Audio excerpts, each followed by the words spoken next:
more than invested in stocks. Yeah, go! Get! Get out of here, you bitch! Today, ladies and gentlemen, we're going to be talking about deaths in custody and indigenous people dying in the white man's prison system,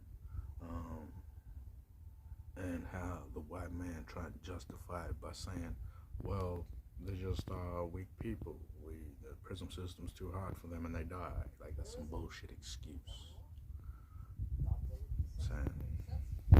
Because that's some of the white man's narrative that be getting around. That be saying like, well, they're a weak race of people and they can't handle prison, so they shouldn't break the law.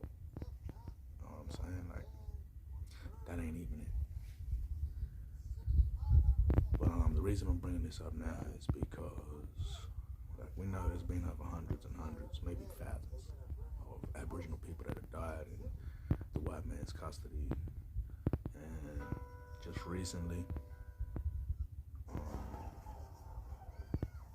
one of my close friends who I grew up with, he has a child to a lady by the name of Heather Garrett, who had just passed away last week in the prison system. She was an Aboriginal lady in her 30s, and they're saying it has to do with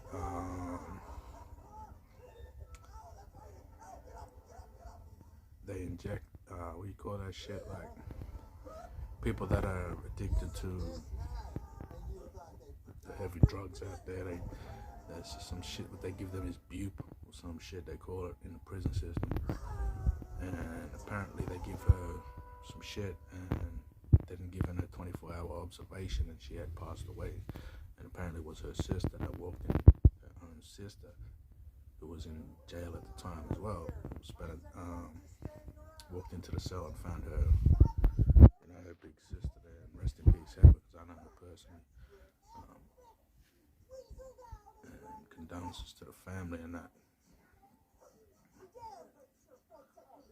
But the situation is just all around fucked up, and we'll be seeing it too often in the legal system, the justice system here in Australia, where Aboriginals are passing away in prison too young, and these white people just put it down to, well, they're a weak race. Like, that's some bullshit excuse, motherfuckers.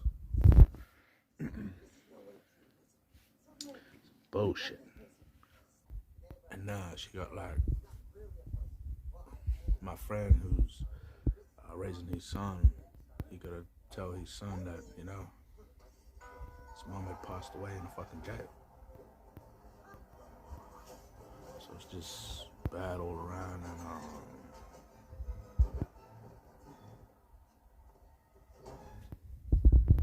that's why I don't like heavy drugs, you know what I'm saying? Because once you go down that path, you have the government, the Australian government more or less pushing you down that path and then keeping you in that situation. These safe injecting rooms and, giving addicts these heavy drugs, substitutes, or whatever the fuck they be giving them while they're in prison to come.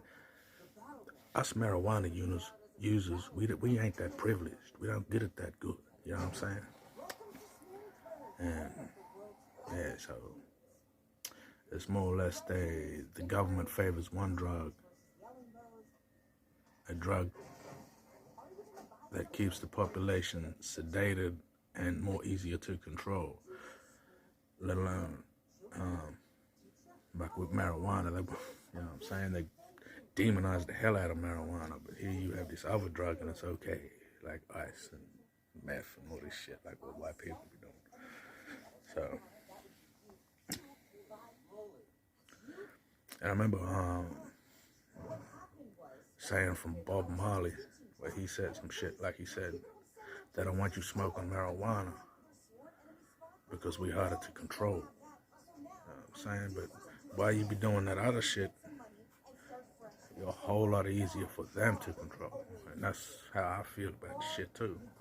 Like where you be doing the heavy drugs, you're easy for the government to control the fucking whole system. They can put you in any sort of, it's like a mouse going through them little motherfucking mazes, and they put the blockers, well, they can put the block and you go a different way because they know you're going to do that. You know what I'm saying? Predictable.